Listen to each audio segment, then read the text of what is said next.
अस्सलाम वालेकुम। उम्मीद है आप सब लोग खैरियत से होंगे और ठीक ठाक होंगे। और आम तौर पर तो हम लोग जो है वो मुख्तलिफ अपने जॉब के हवाले से जो है वो डिस्कशन करते रहते हैं, बातचीत भी हमारी चलती रहती है। तो थोड़ा सा जो है वो ये एक कोशिश की है कि हम जो है वो आप लोगों के लिए जो है एक टॉपिक है जो थोड़ा सा ऑफ रूटीन है, उसके ऊपर हम कुछ बातचीत करें। और कुछ हम एक नया एस्पेक्ट है जिसके हवाले से हम कुछ सीख सकें, और जो हमारे लिए जो है वो हमारी पर्सनल लाइफ के लिए, पर्सनल ग्रूमिंग के लिए, पर्सनैलिटी के लिए और हमारी प्रोफेशनल लाइफ के लिए जो है वो एक बेनिफिशियल एस्पेक्ट है, जो मैं समझता हूँ कि हमें इसके ऊपर थोड़ी सी बात करनी चाहिए, थोड़ी सी तवज्जो देनी चाहिए। इसके हवाले से जो बेसिकली जो ये टॉपिक है, दिस इज़ इमोशनल इंटेलिजेंस। और वैसे तो इसके ऊपर बेशुमार कंटेंट मौजूद है और बहुत सारी चीज़ें हैं। तो एक इसके ऊपर बड़ी मशहूर बुक है with the name of emotional intelligence, और जिसके के राइटर हैं डैनियल गोलमैन। और उन्होंने इसके ऊपर जो है वो कुछ कॉन्सेप्ट्स डिफ़ाइन किए हैं, कुछ एस्पेक्ट्स उनकी रिसर्च है। मैं सिर्फ और सिर्फ उनके उस कंटेंट को आप लोगों के सामने थोड़ा सा एक्सप्लेन करने की कोशिश करूँगा। तो जितनी भी बात करेंगे वो बेसिकली एक बाकायदा तौर पर एक प्रूवन रिसर्च बेस्ड जो है वो हम ये बात करेंगे इस टॉपिक के अंदर। इसको स्लाइड वहाँ से चेंज करो ज़रा।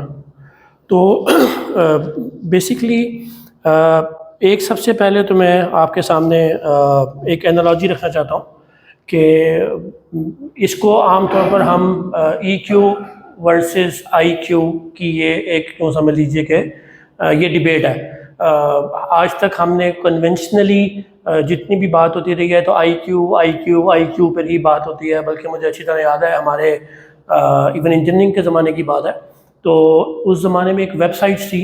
अब तो खैर टेक्नोलॉजिकली बहुत सारे इसके तरीक़ेकार आ गए। तो उसके ऊपर पता था कि वो गेम्स थी, ब्रेन गेम्स थी कि जी आप इसको प्ले करें तो वो आपका IQ नंबर आइडेंटिफाई होगा कि आपका IQ नंबर क्या है। और इस पर बड़ी बात होती है जी, फलाना बाज़ औक़ात ऐसे हैं कि इंटरनेशनली कुछ लोगों को आइडेंटिफाई किया जाता है कि यार ये हाई IQ है। तो कन्वेंशनली IQ पर बात होती रही है। बट लेटली जैसे जैसे आपकी जो रिसर्च है उसमें रिफाइनमेंट आ रही है आहिस्ता आहिस्ता सोशल एस्पेक्ट के ऊपर, और बहुत सारे हवालों से जो है वो अब रिसर्च हो रही है। तो उसमें लेटली इमोशनल इंटेलिजेंस, चूँकि basically Q is for quotient, कि इमोशनल क्वोशेंट या इंटेलिजेंस क्वोशेंट, तो ये IQ और EQ का वहाँ से ये एस्पेक्ट आता है। तो इसके हवाले से जो है वो आजकल काफ़ी बात हो रही है लेटेस्ट। अब इस बात को आगे बढ़ाने से पहले मैं आपके सामने इसकी स्लाइड चेंज कर दीजिएगा, आपके सामने जो है वो एक एनालॉजी रखता हूँ पहले, और फिर हम अपनी जो भी डिस्कशन करेंगे उसको उसके तनाजुर में फिर देखेंगे कि वो कहाँ फिट होती है। आपके सामने मैं एक सिनेरियो रखता हूँ। फॉर एग्जांपल सिनेरियो ये है कि सुबह सुबह का टाइम है, और मोस्ट ऑफ द पीपल इस तरह के टाइम में से गुजरते भी हैं कि फ़र्ज़ करें सुबह का टाइम है और आप जो है वो ऑफिस जाने के लिए तैयार हो रहे हैं। एक सिनेरियो है जो मैं आपके सामने रखता हूँ, आप उसको अपने ज़हन में फिर रखिएगा। आप ऑफिस जाने के लिए तैयार हो रहे हैं, आपका एक किड भी है, वो भी तैयार हो रहा है, और आपकी बेगम साहबा भी जल्दी से सबको उस वक्त जिस तरह का माहौल होता है सबको नाश्ता करवाना है और सबको अपनी अपनी डेस्टिनेशन पे जाना है। तो आप नाश्ते की टेबल पे आके बैठे हैं और आपसे पहले बच्चा भी बैठा हुआ है और आपकी वाइफ भी वहाँ बैठी हुई है, और टेबल पे चाय भी पड़ी हुई है। तो बच्चे का गलती से हाथ लगता है चाय के कप को, चाय स्पिल करती है और वो आपकी शर्ट को ख़राब कर देती है वो चाय। अब ये एक इंसिडेंट है जो हो गया। अब इस इंसिडेंट के ऊपर एज एन इंडिविजुअल आपके दो तरह के रिस्पॉन्सेज या रिएक्शंस जनरेट हो सकते हैं। हम उन दोनों रिएक्शंस के ऊपर पहले बात करते हैं। रिएक्शन नंबर 1 आम तौर पर होता ही है कि फ़र्ज़ करें अब चाय स्पिल हो गई है, तो आप हेड टेबल पे बैठे हैं, आपके राइट साइड के ऊपर वो बच्चा बैठा हुआ है। तो आपने क्या किया, आपने डांटना शुरू कर दिया, ओ तुम कितने मैनर्ड हो, तुमने ये कर दिया, तुमने वो कर दिया, मेरे कपड़े गंदे हो गए, मैं ऑफिस से लेट हो जाऊँगा। और आपने बच्चे को रेप्रिमांड करना शुरू कर दिया, उसको डांटना शुरू कर दिया। आपने बच्चे को डांटा, बच्चा रो पड़ा, बच्चा तो बच्चा है, वो रो पड़ा, वो भाग के उठ के कमरे में चला गया, मैं स्कूल नहीं जा रहा। ठीक है, वो चला गया, पीछे से आपकी बेगम साहबा बैठी थी, उन्होंने आपसे आर्ग्यू करना शुरू कर दिया, यार आपने बच्चे को रुला दिया, ठीक है गिर गई थी, उससे गलती हो गई थी। तो आपने उससे भी आर्ग्यू कर लिया कि नहीं मैं ऑफिस से लेट हो जाऊँगा, ये इतना बड़ा हो गया है, इसको ये तमीज़ नहीं है, इसको पता नहीं है टेबल पे कैसे बैठते हैं, टेबल मैनर्स नहीं है। तो वो आर्ग्यूमेंट आपकी वाइफ से भी हो गया, बच्चा कमरे में जा चुका रोता रोता, अब आपने उसको स्कूल भी भेजना है। तो अब वो वालदा जाती हैं बच्चे की रूम में, उसको प्यार से समझाती हैं उसको कि भैया आ जाओ, कोई बात नहीं, खैर है, हो जाता है। इतनी देर में बच्चे को लेने के लिए जो उसके स्टॉप पे जो बस आई हुई थी, वो स्टॉप पे उस टाइम पर बच्चा नहीं था, वो बस चली गई और वो बच्चा स्कूल जाने से भी रह गया। तो अब जब वापस बेगम साहब आई, उन्होंने इतनी देर में वो हस्बैंड जो है उन्होंने अपना ड्रेस तो चेंज कर लिया है। अब उन्होंने कहा जी अब आपने ऐसा करना है कि पहले तो उस बच्चे को स्कूल ड्रॉप करें, फिर आप अपने ऑफिस जाइएगा। अब बच्चे का जो स्कूल का रूट है वो भी ऑफिस के रूट से ऑफ रूट है। तो अब उस वालिद को हालत मजबूरी, अगर उसको स्कूल भेजना था तो बस भी निकल चुकी है, वो अब उस बच्चे को स्कूल छोड़ेगा, स्कूल छोड़ के फिर वो अपने ऑफिस पहुंचेगा, तो वो ऑफिस से भी लेट। अब दिन का आगाज़ इस तरीके से हुआ है, मूड बड़ा ठीक ठाक, बॉस का ख़राब है और ख़राब मूड के साथ बॉस ऑफिस पहुंच गए, तो वो वही करेंगे जो आमतौर पर हम करते हैं, जो भी सामने आएगा उसको राड़ा, और तुमने ये नहीं किया, तुमने क्यों नहीं किया, तुमने ये काम ठीक नहीं किया, तुमने ये रिपोर्ट ठीक नहीं बनाई। तो जो भी अंदर बॉस के ऑफिस होकर बाहर निकलेगा, यार आज तो बॉस का मूड बड़ा ख़राब है। फिर वो आपस में भी वो जो मूड वहाँ पर इस वक्त जो इंडिविजुअल उस ऑफिस में जिस मूड से बैठा है, वही मूड नीचे ऑफिस के पूरे माहौल में भी रिफ्लेक्ट करेगा। ठीक है, वो वहाँ से डांट सुन के आया तो वो अपने सबऑर्डिनेट से वो हेल्पर को बुला के, जैसे तुम लोग गुलफाम में करते हो कि खोसा को बुला के डांट देते हो जब अंदर से डांट पड़ती है, तो वो जो मूड है, वो जो उस वक्त का जो टेम्परामेंट है, वो ट्रिकल डाउन करते हुए उस पूरे इन्वायरमेंट के ऊपर इम्पैक्ट करेगा। तो वो जो एक चाय का कप स्पिल हुआ था तकरीबन को आधा घंटा पहले, उसका ये एक चेन रिएक्शन यहाँ तक रिफ्लेक्ट करता है और यहाँ तक एक सिनेरियो बनता है। On the contrary scenario number 2, आपने ये सिनेरियो थोड़ा सा ज़हन में रखने। सिनेरियो 2 ये था कि चाय स्पिल हो गई है, आपने बच्चे से कहा अच्छा यार कोई बात नहीं, चलो खैर है, गलती हो गई तुमसे, तो ऐसा करो कि 2 मिनट रुको, मैं अंदर जा रहा हूँ, जाके मैं अपनी शर्ट चेंज करता हूँ और आ जाता हूँ। आप अंदर जाते हैं, शर्ट चेंज करते हैं, बच्चा तो चूँकि आपने उसको रिप्रिमांड नहीं किया, वो इमोशनली डिस्टर्ब नहीं हुआ, उसको जो भी इंटरनली उसने फील तो किया, लेकिन जो भी हुआ वो अपने टाइम पर स्टॉप पे चला गया, बस पे बैठा, वो स्कूल चला गया, आपने जल्दी से अपनी शर्ट चेंज की, अपना नाश्ता कंप्लीट किया, आप ऑफिस चले गए, आपकी वाइफ से भी कोई आर्गूमेंट नहीं हुआ और आप अच्छे और सही मूड के साथ ऑफिस पहुंचे थे। वो आपका जो नेगेटिव इमोशनल बिहेवियर था उसने आपके ऑफिस के अंदर भी आके रिफ्लेक्ट नहीं किया, ऑफिस में भी आपका मूड ठीक रहा, बल्कि आपने यहाँ तक भी किया कि आपने अपने किसी कोलीग से शेयर भी किया कि आज सुबह नाश्ते में जो है ना, वो वैसे बेटे से बस गलती से चाय गिर गई थी, तो मैंने फिर जल्दी जल्दी जो है शर्ट चेंज कर ली और मैंने उसको कुछ कहा भी नहीं और मैं ऑफिस आ गया। उसका भी वो एक पॉजिटिव इमोशनल इम्पैक्ट आपके उस ऑफिस के माहौल में उस सबऑर्डिनेट के ऊपर भी रिफ्लेक्ट करेगा कि हाँ यार, फ़र्ज़ करो अगर कोई प्रॉब्लम हो भी जाए तो हमें उसको कैसे एक पॉजिटिव इमोशन से टैकल करना है। तो ऑफिस का माहौल में एक पॉजिटिविटी गई, उन्होंने सीखा आपके तजर्बे से कि हाँ यार, अगर कोई गलती हो जाए तो उसको इस तरीके से देखने की ज़रूरत नहीं है, उसको उसके मेरिट पर देखने की ज़रूरत है। तो दोनों सिनेरियोज अब आपने जहन में रखने। इंसिडेंट एक ही है, वो चाय का वही कप है, वही स्पिल हुआ है, उसने वही इम्पैक्ट डाला है कि एक शर्ट को ख़राब कर दिया, लेकिन उस इंसिडेंट के ऊपर उस इंडिविजुअल का जो रिएक्शन था उसने डिफाइन और डिटरमिन किया है अगले होने वाले सारे मामले को। ठीक है, इंसिडेंट सेम था, तो ये क्या चीज़ रिफ्लेक्ट कर रही है, ये आपका इमोशनल इंटेलिजेंस का लेवल जो है वो इसको चेंज कीजिएगा, उसको रिफ्लेक्ट करती है कि आप इमोशनली कितने स्ट्रॉन्ग हैं और स्टेबल हैं और सेल्फ अवेयर है। ठीक है, तो इस सिनेरियो को जहन में रखते हुए जो डैनियल गोल्डमैन साहब ने जो अपनी किताब के अंदर 5 एस्पेक्ट्स को हाईलाइट किया है of emotional intelligence, which is number 1 is, हम पहले उसको 1 बाय 1 देखते हैं, self awareness. Again self awareness यही थी कि हमने अपने आप को चूँकि ये सेल्फ अवेयरनेस और सेल्फ रेगुलेशन ये दोनों आपस में काफ़ी क्लोजली इंटरमिंगल्ड हैं कि और सेल्फ अवेयरनेस में एक और एस्पेक्ट ये भी होता है कि हम सबको ये भी अपने अंदर झांक के असेस करना चाहिए। हमारी लाइफ में होता क्या है कि हर इंसान, चूँकि अगेन ये कुछ ये साइंस के फार्मूले में हम बात नहीं कर रहे कि जहाँ पर 2 + 2 will always = 4। Her individual emotionally एक यूनिक पर्सनैलिटी है, उसके इमोशनल बिहेवियर्स, उसकी अपब्रिंगिंग, उसका बैकग्राउंड सब कुछ डिफरेंट है। तो उसको अपनी सेल्फ से अवेयरनेस के लिए जब भी वो अपने अंदर झांकेगा उसको अपने अपने मिजाज के मुताबिक ही चीज़ें मिलेंगी। उसमें क्या होता है कि कुछ ट्रिगर्स होते हैं। कोई एक इंडिविजुअल है जो अपने बच्चे के किसी गलत बिहेवियर से बड़ी जल्दी इरिटेट हो जाता है, कहता नहीं यार इसके ऊपर मैं जो है वो इतनी इन्वेस्टमेंट कर रहा हूँ, इसको मैं इतने महंगे स्कूल में भेज रहा हूँ, इसको ये एटिकेट्स नहीं सीख रहा। आप हर इंडिविजुअल के ट्रिगर्स अलग अलग होते हैं, ठीक है, कि वो उसको असेस करना होता है कि यार कौन सी सिचुएशन जो है, फ़र्ज़ करें कि किसी सबऑर्डिनेट ने टाइम पे काम नहीं किया तो आपको बुरा लगता है, उस चीज़ पे आप इरिटेट होते हैं, वो आपका ट्रिगर है। हर इंडिविजुअल का एक सेपरेट ट्रिगर होता है। तो आप लोग जो है वो अपनी सेल्फ असेसमेंट करें कि यार आप किस चीज़ से ट्रिगर होते हैं। जब कभी उस तरह की सिचुएशन आए तो फिर आप एक काउंटर स्ट्रेटजी बनाते हैं, वो थोड़ा सा हम आगे चल के उसके ऊपर बात करेंगे। फिर आता है आपका कि सेल्फ रेगुलेशन। वो यही चीज़ है कि आप अपने उन इमोशंस को कैसे कंट्रोल करते हैं।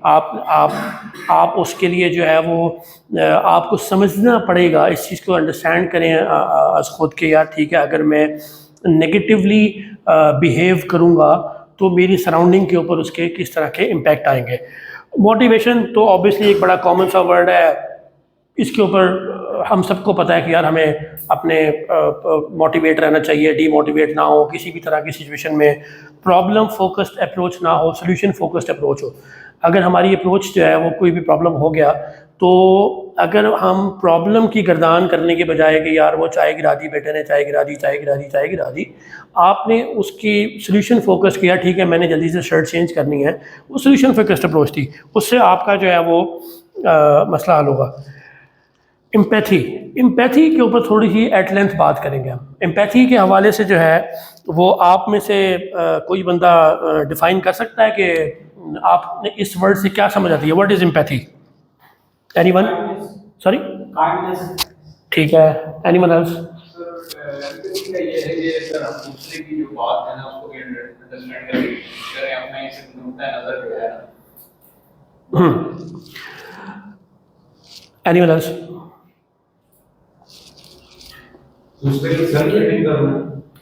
बेसिकली एम्पैथी है हमें, अगेन एक सिचुएशन हो गई है ना उसको समझना। एम्पैथी के लिए मैं यहाँ पे जो है ना वो दो एग्जांपल्स शेयर करता हूँ आपसे। एग्जांपल अगर हम बात करें, हम लेते हैं कोविड की एग्जांपल। पहले कोविड एक ऐसी चीज़ थी कि इसने बुनियादी तौर पे empathy at work place, even empathy at life भी, पर्सनल लाइफ भी, हमें प्रैक्टिकल इम्प्लीकेशन का टाइम था एम्पैथी का, कोविड का ज़माना। फॉर एग्ज़ाम्पल ये जूम वगैरह और जितनी भी जो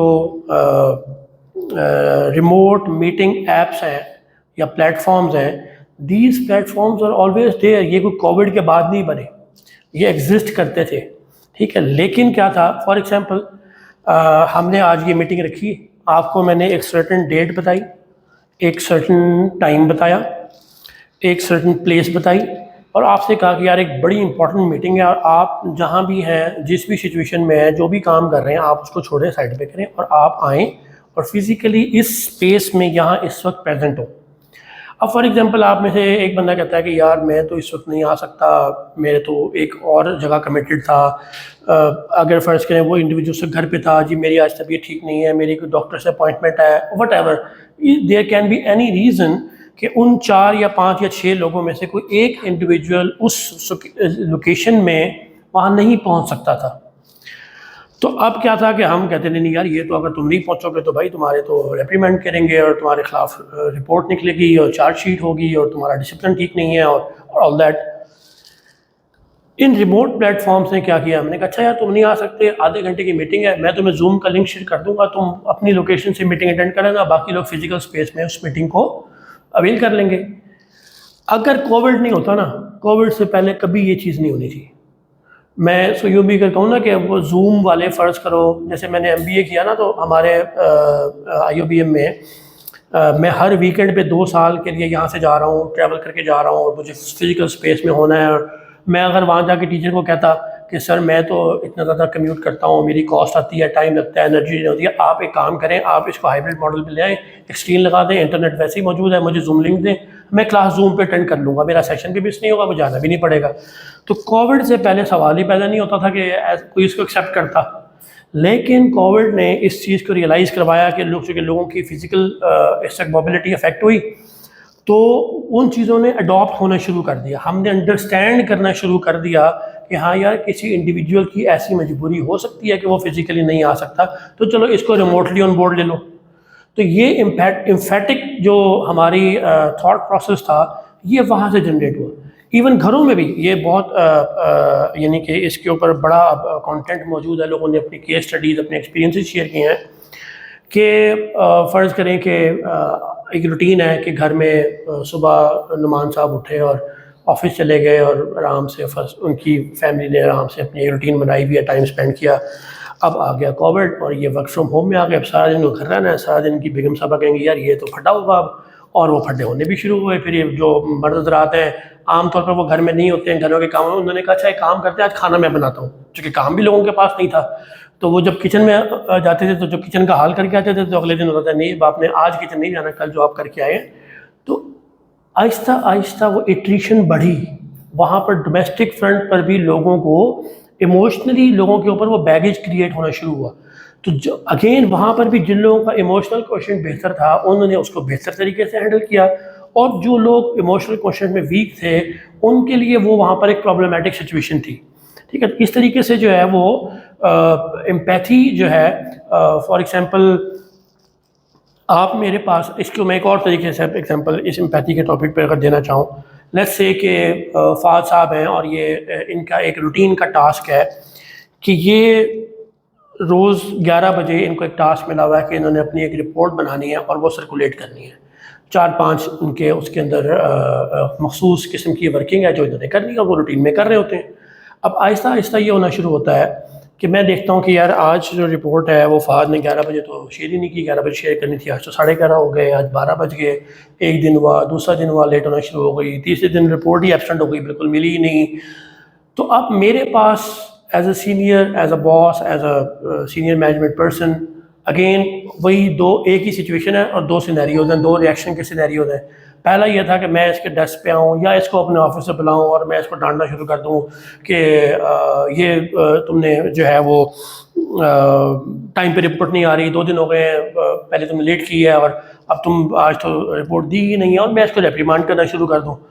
तो वो जिस भी सिचुएशन में होगा, मैंने उससे नहीं पूछा कि यार तुम कल परसों तक रिपोर्ट रेगुलर मुझे इस टाइम तक भेज रहे थे, पिछले 2, 3, 4, 5 दिन में नहीं भेज पा रहे हो, तो भाई आपको ऐसी कौन सी प्रॉब्लम हुई? मैंने उससे कुछ नहीं पूछा, मैंने ऑफिस से बुलाया और डांटा और इसको रवाना कर दिया कि जाओ अभी के अभी मुझे रिपोर्ट भेजो। अब वो जिस भी सिचुएशन में है, वो अपने डेस्क पे वापस आके बैठेगा, तो वो इमोशनली बेहतर फील नहीं करेगा, वो मज़ीद डिप्रेस और सप्रेस होगा। वो जिस भी रीज़न से उसका जो वर्क था, उसकी जो आउटपुट थी, वो कंप्रोमाइज़ हो रही थी किसी रीज़न की वजह से।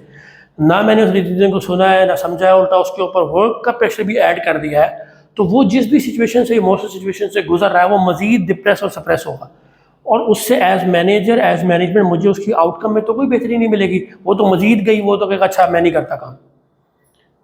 अगेन सिनेरियो 2 जहन में लाते हैं, इससे रिपोर्ट नहीं आ रही। मैंने क्या किया, मैं उठा, मैं आया इसके डेस्क पे, मैंने कहा यार ये बैठा जाके, मैंने कहा is everything alright, are you okay, कोई मसला तो नहीं है, कोई परेशानी तो नहीं है? वो कहेगा सर मतलब क्या हुआ? मैं यार आप तो बड़ा रेगुलरली 11 बजे तक फिक्स मेरे पास रिपोर्ट भेज रहे थे, 2 दिन हो गए हैं, रिपोर्ट लेट होना शुरू हुई है, अब तो आ ही नहीं रही, तो सब खैरियत तो है, कोई प्रॉब्लम तो नहीं है? तुम मुझे बताओ, मैं तुम्हारी क्या हेल्प कर सकता हूँ इसमें? अगर कोई और काम है तो चलो किसी और को ऑन बोर्ड ले लेते हैं, या मैं उसमें कोई हेल्प कर लेता हूँ और मिलजुल के इस काम को करते हैं, क्योंकि रिपोर्ट तो हमने आगे भी भेजनी होती है और हमारा काम सफ़र हो रहा है, तो हमें तो इस चीज़ को इंश्योर करना है कि उस टाइम के ऊपर वो रिपोर्ट जनरेट हो। तो जब मेरा ये बिहेवियर होगा, तो automatically he will feel better कि हाँ यार, वो फिर उसकी चॉइस भी होगी कि ठीक है, वो अगर वो किसी प्रॉब्लम से गुजर रहा था तो उसकी चॉइस है वो शेयर कर ले, मे बी मैं उसमें उसको हेल्प आउट कर सकूं। अगर वो ये चूज़ नहीं भी करता कि वो मुझसे अपना प्रॉब्लम शेयर करे, लेकिन वो इमोशनली बेटर फील करता है कि हाँ ये मेरी मैनेजमेंट ने, मैं अगर किसी प्रॉब्लम से गुजर भी रहा था तो उसको अंडरस्टैंड किया, उसको रियलाइज़ किया, मेरे पास आए, बैठे, मुझसे बात की, मेरे उस प्रॉब्लम को समझने की कोशिश की और मुझे एक हेल्पिंग हैंड भी दिया, ताकि मैं उस वक्त उस प्रेशर के फेज़ में से निकल आऊँ। तो वो इमोशनली भी बहुत बेहतर फील करेगा, मेरा काम भी अगले दिन ठीक हो जाएगा। वो कहेगा कि अच्छा ठीक है यार, मैं कम से कम जिस प्रॉब्लम से गुजर रहा हूँ अपनी जगह पर है, कम से कम मैं अपने ऑफिस के काम को सफ़र नहीं होने देता। और अगर वो हेल्प भी लेना चाहेगा तो उसको हेल्प भी मिल जाएगी। तो वो जो प्रोडक्टिविटी थी उस जॉब की, एटलीस्ट वो ठीक होना शुरू हो जाएगी। वो चूँकि हर इंसान की ज़िंदगी में फेजेस आते हैं, वो जिस भी वजह से उसके ऊपर वो फेज था वो ओवरकम हो जाएगा, automatically things will be back to normal. और वो इमोशनली उसका और मेरा एज अ बॉस और subordinate, as a colleague, as a peer relationship भी बेहतर होगा, हमारे दरमियान एक ट्रस्ट भी बेहतर होगा। एंड मैं समझता हूँ इस तरह की सिचुएशन में जब हम किसी दूसरे की जाकर सिचुएशन को अंडरस्टैंड करके उसके साथ इस तरह के फेज़ में जब कोई इंसान हो और हम उसके साथ खड़े हों, तो हम एक ज़्यादा बेहतर बॉन्ड बनाते हैं। ट्रस्ट तो एक बेसिक चीज़ होती है, लेकिन मैं समझता हूँ कि इस तरह की सिचुएशन हमारे दरमियान एक बॉन्ड क्रिएट करती है। चूँकि आम तौर पर जब हमारी ज़िंदगी में सब कुछ बहुत अच्छा चल रहा हो, बड़ा ठीक चल रहा हो, तो हम बहुत सी चीज़ों को इतना रियलाइज़ भी नहीं करते, हम नॉर्मल है, हाँ ठीक है। लेकिन जब कोई इंडिविजुअल किसी प्रॉब्लमेटिक फेज़ में आए और उस वक्त में कोई उसके साथ खड़ा हो, उसकी सिचुएशन को अंडरस्टैंड करे, उसको किसी भी वे में हेल्प आउट कर सके, इमोशनली, फिज़िकली, फाइनेंशियली, तो उस वक्त वो उसको कभी भी वो जो उसकी एफर्ट होगी वो कभी भी उसके जहन से नहीं निकलेगी। और वो जो रिलेशनशिप बनेगा वो बड़ा एवर लास्टिंग किस्म का रिलेशनशिप होगा कि यार ये at the time of my problem और माई एडवर्स टाइम ये इंडिविजुअल मेरे साथ खड़ा हुआ था। तो इसलिए एम्पैथी पे मैंने इसलिए थोड़ा सा एट लेंथ बात की कि हम सब अपनी अपनी लाइफ में ना, हम यहाँ इस वक्त खड़े हैं ना, हर इंडिविजुअल की इस कमरे से बाहर एक ज़िंदगी है, उसमें वो पता नहीं क्या कुछ किन किन चीज़ों से गुजर रहा है, किस किस तरह। चूँकि हम एक रिमोट इंडस्ट्री के इन्वायरमेंट में भी बैठे हैं, हम सब अपनी फैमिलियों से दूर हैं, अपने अपने बेसिक सोशल जो हमारा अपना सर्कल है जहाँ से हम बिलोंग करते हैं वहाँ से भी दूर है। वो चीज़ें मुख्तलिफ लोगों के ऊपर मुख्तलिफ तरीके से अपना इम्पैक्ट डालती हैं, इमोशनली अफेक्ट होते हैं। तो अगर हम इस चीज़ को रियलाइज़ करना शुरू कर देंगे अपने कॉलीग्स एंड पेयर्स के साथ, हमने किसी को भी फील किया और उसकी ऐसे टाइम में हेल्प की, तो हम एक बड़ी अच्छी बॉन्डिंग, एक बड़ी अच्छी टीम क्रिएट कर सकते हैं। जब हमारे अंदर एक अच्छी ट्रस्टिंग टीम होगी, एक आपस में अच्छी बॉन्डिंग होगी, एक फील गुड फैक्टर होगा, तो ऑटोमेटिकली हमारा जो हम सब की रिस्पेक्टिव जो आउटकम है अपनी जॉब के हवाले से वो भी बेहतर होगी। और हमें तो काम तो करना ही है ना, लेकिन ये कि हम अच्छा फील करके जब काम करेंगे तो 2 घंटे का काम आधे घंटे में हमें अच्छा ही तो भी। तो बेसिकली जो हमारे ऊपर जो इमोशनल बैगेज होता है वो हमें नेगेटिवली सप्रेस करता है। और बजाय इसके कि अगर, और हर तरह के ऑब्वियसली इन्वायरमेंट होते हैं, वर्क इन्वायरमेंट, आप में से बहुत सारे लोगों ने अलग अलग ऑर्गेनाइजेशंस में ऑलरेडी काम किया हुआ है, तो अलग अलग तरह की आपको टीम्स के साथ काम करने का मौका मिला हुआ है, तो you already know the difference, we all already know the difference. मैंने भी अलग अलग लोगों से काम किया है, तो हमें पता है कि यार अगर ऐसी सिचुएशन में अंडरस्टैंडिंग हो तो ऑटोमेटिकली इंसान का अपना रिएक्शन भी जो होता है वो बहुत डिफरेंट होता है। ठीक है, तो इसलिए एम्पैथी जो है वो इसकी इस हद तक सिग्निफिकेंस है जिसकी कि कोई हद नहीं है। उसके बाद जो अगला टॉपिक है ना, बेसिकली वो ऑटोमेटिकली वो इस सब की एक आउटकम है ऑटोमेटिकली, कि जब आप इन तमाम चीज़ों को बेहतर कर रहे होंगे, जैसे मैंने बात की ट्रस्ट है, बॉन्डिंग है, तो क्या होगा, आपकी सोशल स्किल्स जो है, building relationship and managing them effectively, तो वो तो ऑटोमेटिकली हो जाएगी। वो तो अगर आपने ये 1 2 3 4 चीज़ें ठीक कर ली तो ये तो वैसे उसका प्रोडक्ट है, इसमें आपको कुछ भी नहीं करना पड़ेगा, ये काम तो ऑटोमेटिकली हो जाएगा। आपकी बड़ी अच्छी दोस्ती हो जाएगी कुछ लोगों से, आपका एक बड़ा अच्छा ट्रस्ट का रिलेशनशिप, बॉन्डिंग हो जाएगी। प्रोफेशनली आप कह सकोगे यार अगर मैं कोई मेरी एक जॉब है जो कि मैं नहीं कर पा रहा, मेरे से नहीं हो पा रही, मुझे समझ नहीं आ रही, तो मैं अपने पीयर के पास जाऊंगा और वो मुझे उसी वक्त हेल्प करेगा और मैं उस चीज़ को ओवरकम कर लूँगा। तो आपकी रिलेशनशिप्स, आप चूँकि अगेन हम सब एज यूनिक इंडिविजुअल्स इस वक्त इस जगह पर इस जॉब के हवाले से इकट्ठे हैं, हम सब अलग अलग बैकग्राउंड के लोग हैं, तो हम सब ने आजकल ये एक बड़ी नोन सी बात है कि दो सगे भाई भी हों तो ज़रूरी नहीं है कि वो सगे भाई हैं तो आपस में बहुत अच्छे दोस्त भी होंगे, हर एक दूसरे की बात को समझते भी होंगे और बहुत अच्छी बॉन्डिंग इमोशनली तो होगी जो बाय डिफ़ॉल्ट है, लेकिन ज़रूरी नहीं कि प्रैक्टिकली भी उस तरह से हो। प्रैक्टिकली हो सकता है आपकी लाइफ में कोई एक ऐसा इंडिविजुअल हो, आप कहें यार ये मेरे लिए मेरे भाई से भी बढ़कर है। वो इस वजह से कि वो अगर आपके साथ इस तरह चला है तो आप कहेंगे यार ये मेरे लिए मेरे ब्लड रिलेशन से भी अच्छा है, क्योंकि ये मेरे उस तरह के फेज़ में मेरे साथ खड़ा हुआ है, मेरे साथ चला है, इसने मुझे गाइड किया, हेल्प किया, मेरे काम आया। तो वो आपकी जो ये रिलेशनशिप बिल्डिंग है वो आउटकम है आपके उस पूरे EQ का।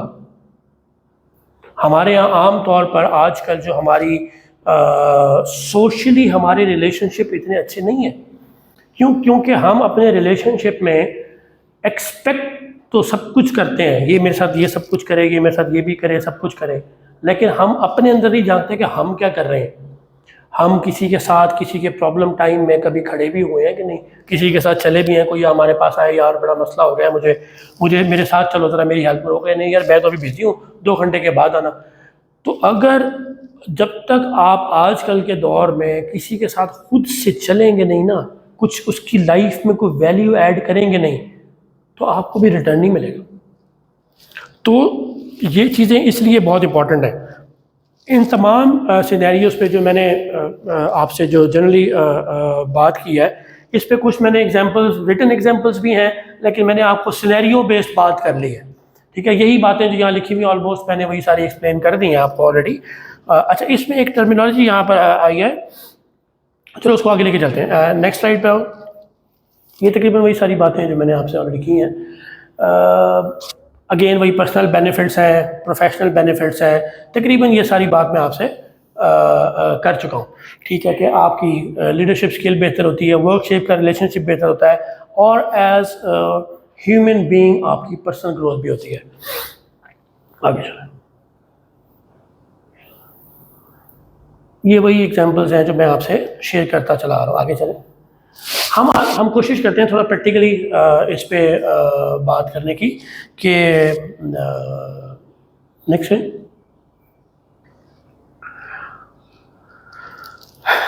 अच्छा, इस स्लाइड पे अब थोड़ी सी बात करते हैं। यहाँ पर मैंने कुछ अल्फाज लिखे हैं। मैं अभी तक मैंने आपको ज़्यादातर नोट करने के लिए कुछ नहीं कहा था, लेकिन इधर मैं कुछ अल्फाज आपको कहूँगा कि वो आप लिखें।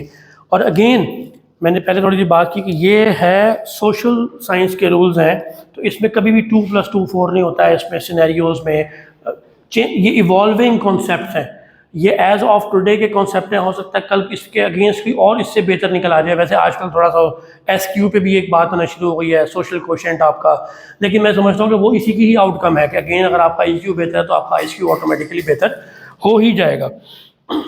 इसमें मैंने एक वर्ड लिखा है जो कि आपने improve self awareness, practice mindfulness and journaling. Mindfulness का वर्ड आप लिख लें और इसके ऊपर आप खुद से रिसर्च करें। जितनी बात मैंने आपसे की है, मैं एक बार फिर डिस्क्लेमर के तौर पे ये बात कर रहा हूँ कि आपको कोई ज़रूरत नहीं है कि मेरी कही हुई किसी भी बात को आप एज इट इज़ मनोवन नहीं। मैं सिर्फ आपके सामने कुछ एस्पेक्ट्स, कुछ टर्मिनोलॉजीज़, कुछ नए वर्ड्स, कुछ इवॉल्विंग बातें कर रहा हूँ। और क्योंकि ये इवॉल्विंग बातें हैं तो they will keep on evolving further. तो आप जो है इन चीज़ों के ऊपर अपनी भी एक सेल्फ एफर्ट करें और उनको जो है वो अपने इस सेल्फ एफर्ट के ज़रिए से इन चीज़ों के ऊपर अपना नॉलेज लेवल खुद भी बेहतर करने की कोशिश करें। माइंडफुलनेस और जर्नलिंग, ठीक है, आजकल के दौर में हम जर्नलिंग नहीं करते हैं, बड़ी अच्छी एक हैबिट है, हर किसी को करनी चाहिए। मैं खुद भी चाहता हूँ कि करूँ, लेकिन मैं भी नहीं करता। लेकिन फ़र्ज़ करें कि अगेन हम उसी सिनेरियो पे आते हैं कि अब वो चाय गिर गई थी, वो दफ्तर चला गया था, उसने सारा घर का माहौल ख़राब कर लिया, वाइफ से भी आर्ग्यूमेंट हो गया। अब वो वापस आया घर पूरा दिन गुजार के। वो घर आया शाम को, उसने अपने कमरे में बैठा और थोड़ा सा पीसफुल टाइम के अंदर उसने सोचा कि यार मैंने जो ये सब कुछ किया, सुबह चाय बेटे से गलती से गिरी गई थी तो मैं उसको ना डांटता, मैं उसको प्यार से थोड़ा समझा के और बस मैं अपना ड्रेस चेंज करता और मैं चला जाता ऑफिस, और ना मेरा बेगम साहबा से आर्ग्यूमेंट होता, ना बच्चे का मूड ख़राब होता, ना मैं ऑफिस लेट होता, ना ही मेरे ऑफिस में भी आज का दिन टेंशन में गुजरता। तो वो आके उसको रिफ़्लेक्ट करे, सेल्फ रिफ़्लेक्ट करे अपने इमोशंस को at the end of the day. और अगर वो जर्नलिंग कर ले तो और अच्छी बात है, यानी कि वो उसको लिख ले। अगर चूँकि हमारा ब्रेन इस तरह काम करता है कि फिर हम जिन चीज़ों को लिखते हैं तो वो हमारी मेमोरी में ज़रा बेहतर रिटेन रहती है, रिटेंशन बेहतर हो जाती है। और दूसरा हम उसको रेफरेंस बैक भी ले सकते हैं, आप डेट डालते हैं, चूँकि जर्नलिंग बड़ी ज़बरदस्त चीज़ है, बड़ी साइंस है पूरी।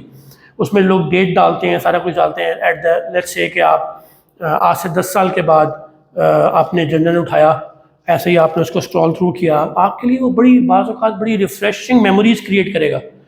चूँकि हम सब एज इंडिविजुअल अपनी लाइफ्स में इमोशनली ग्रो और इवॉल्व करते हैं, जिसके ऊपर हम सारी बात भी कर रहे हैं। फॉर एग्जांपल, वही इंडिविजुअल एज ऑफ नवंबर 2024 उसने चाय के स्पिल होने पे एक रिएक्शन शो किया था, उसने आके उसको लिख भी लिया, उसने सेल्फ रिफ्लेक्ट किया, उसने उस बात को एब्जॉर्ब किया कि नहीं यार मैंने गलत किया था, मुझे अपने कंडक्ट को बेहतर करना चाहिए।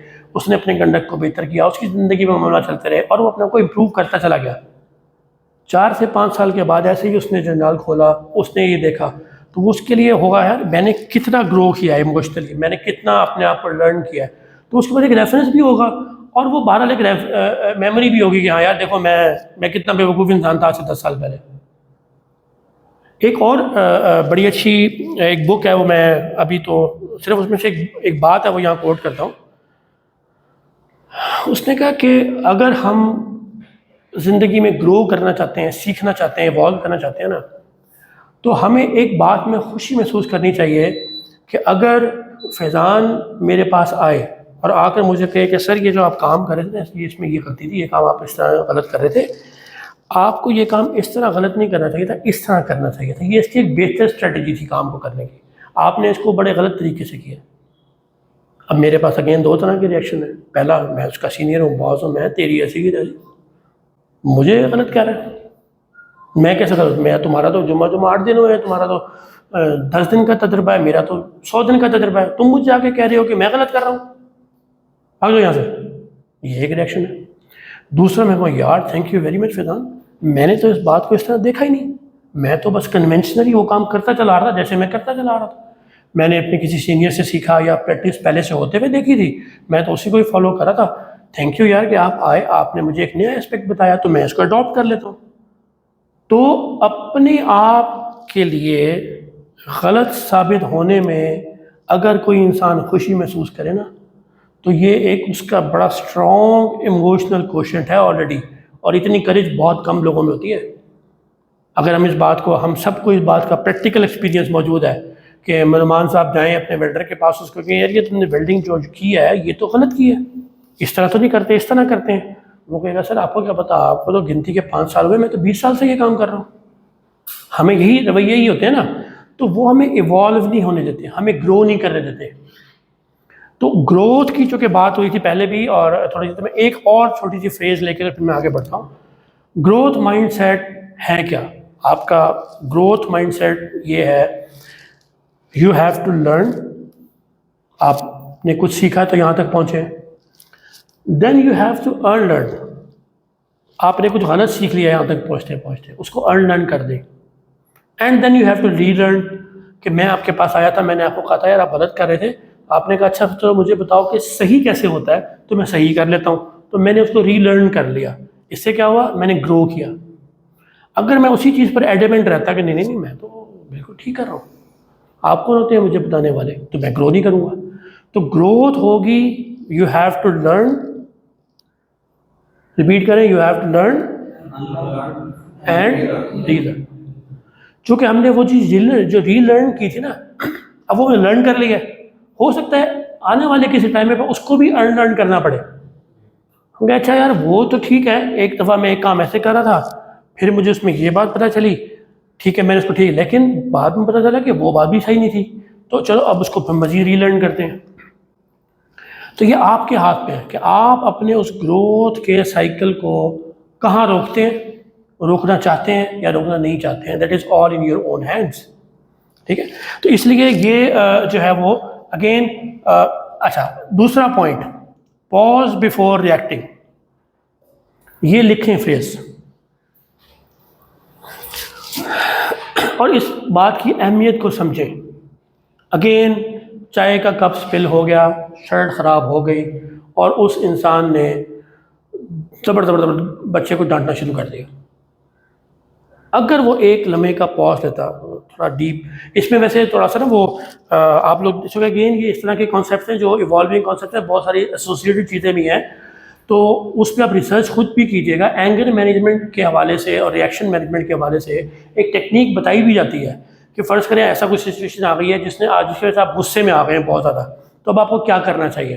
वैसे इसमें हमारे दिन में भी कहते हैं खड़े हैं तो बैठ जाएँ, बैठे हैं तो लेट जाएँ, पानी पी लें, लेकिन मैं ज़्यादातर अभी ज़रा रिलीजियस रेफरेंस का कम रख रहा हूँ, चूँकि उसमें फिर हम लोग एक दूसरे को लेबल करना शुरू कर देते हैं कि यार ये तो बहुत फंडामेंटल आदमी है, तो चलो हम प्रोफेशनल बात कर लेते हैं। तो एंगर मैनेजमेंट की स्ट्रेटजी भी यही कहती है कि आप उस वक्त में थोड़ा सा ब्रीद करें, थोड़ा पॉज लें, असेस करें कि यार ठीक है होगी, चाय गिर गई है और शर्ट ख़राब हो गई है, चलो कोई बात नहीं, मैं अब इसको बच्चे को भी कुछ नहीं कहता, मेज़ भी जल्दी से साफ़ कर लेते हैं और मैं शर्ट भी चेंज कर लेता हूँ। अगर वो इंडिविजुअल वहाँ पॉज लेने की अपनी प्रैक्टिस करे, क्योंकि ये चीज़ें प्रैक्टिस से आती हैं, तो ऑटोमेटिकली उसका रिएक्शन बेहतर होगा, रिएक्शन मैनेजमेंट होगा तो ऑब्वियसली स्ट्रेस भी कम होगी, उसकी ज़िंदगी में स्ट्रेस कम ही होगी। तो इसलिए pause before reacting is a very very very very very important thing. तीसरे फेज में सिर्फ मैंने आपको यहाँ पर कहना है एक्टिव लिसनर, एक वर्ड लिखें, एक्टिव लिसनर। देखें अक्सर मैं ये बात करता हूँ, हमारे पास इसका रियल टाइम एग्जांपल भी है, बेशक मैं नाम नहीं लेता। कुछ लोग होते हैं जो दे लिसन टू रिस्पॉन्ड, ठीक है, कुछ लोग होते हैं जो दे लिसन टू रिस्पॉन्ड कि बस अभी मुझे ये बात कही गई और जैसे अभी वो बात ख़त्म भी नहीं हुई कहने वाले की पूरी तरह, और फट नहीं ऐसे नहीं ऐसे, जबकि we should listen to understand. तुम सब ने इस बात में हंसना शुरू कर दिया, पता नहीं तुम लोगों के जहन में क्या बात आई। लिसन, सॉरी बंदा जहन में आ गया, चलो चलो। अगेन आपको दूसरा जहन में आया, अपने अंदर झांके, ठीक है, अपने अंदर झांके। जब हम अपने अंदर झांकेंगे ना, हम सब कुछ भी वही सब कुछ करते चले आ रहे होते हैं। किसी की इंटेंसिटी कम होती है, किसी की इंटेंसिटी ज़्यादा होती है, किसी की फ्रिक्वेंसी कम होती है, किसी की फ्रिक्वेंसी ज़्यादा होती है, बट हम सब लोग अपनी लाइफ्स में कर ही शेयर होते हैं। हाँ सिर्फ ये है, दूसरे के ऊपर उंगली उठाना आसान है, अपने गिरेबान में झांक के अपने आप को करेक्ट करना थोड़ा सा मुश्किल काम। तो हमें we should be active listener. Active listening की पूरी साइंस है ये, अगेन ये फिर बात बहुत डीप हो जाएगी, तो इसलिए मैंने सिर्फ आपके सामने आपको एक वर्ड दिया है कि आप इसके ऊपर सेल्फ रिसर्च करें कि what is active listening and how to be an active listener, तो you will come to know about a lot of things about it, ठीक। इसके बाद जो है वो अगेन जब हमने ये सारी बात कर ली, अब आते हैं communicate clearly and seek feedback. Feedback is also very important. मैं अभी खड़ा हूँ यहाँ पर आप लोगों से कुछ बात की, आमतौर पर आजकल कॉन्सेप्ट भी है, हम सब लोग जो हैं वो अगर हमारे जहन में ये चीज़ है कि हमने अपने आप को self learn, self groom, self improve करना है, तो मुख्तलिफ लोग मुख्तलिफ लोगों को फॉलो करते हैं डिजिटली, यूट्यूब के ऊपर लोगों को देखते हैं। तो मैं भी इस वक्त आपके पास खड़ा हूँ। अब आम रूटीन में हम अक्सर मीटिंग करते हैं, मैं मीटिंग में जनरली भी बहुत सारी आप लोगों को बातें कहता हूँ, आप लोग वो बातें सुनते हैं, और चूँकि आप लोगों का बॉस वो बातें कर रहा होता है तो आप लोगों की मजबूरी होती है सुनना, भाई अब क्या करें, बैठे हैं सुन रहे, और आपको अच्छी लगें बुरी लगें, समझ आए ना आए, आप सुन के वो चले जाते हैं। लेकिन मैंने कोशिश की वैसे हिस्टोरिकली आप लोगों से कभी कभी फीडबैक लेने की भी कि यार ओवरऑल अभी तक तो मेरा फीडबैक बाज़ औक़ात इतना अच्छा नहीं भी होता कि, लेकिन कम्युनिकेशन में फीडबैक भी ज़रूरी है। तो अभी जैसे हम ये सेशन कंक्लूड करेंगे तो हम फीडबैक पर थोड़ी सी मज़ीद भी बात करेंगे। Next slide.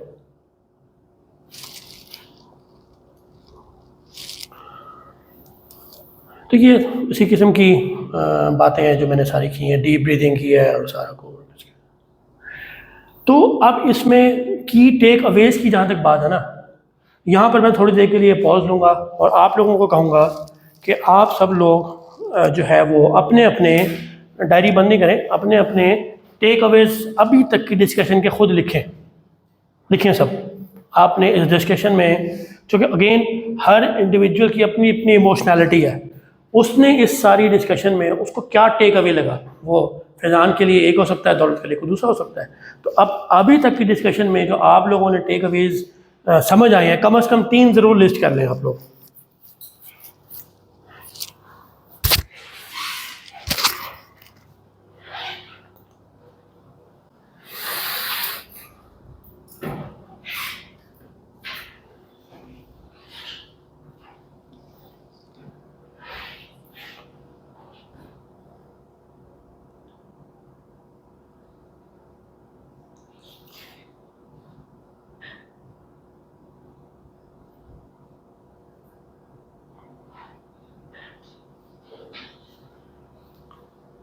स्लाइड चेंज कर दें।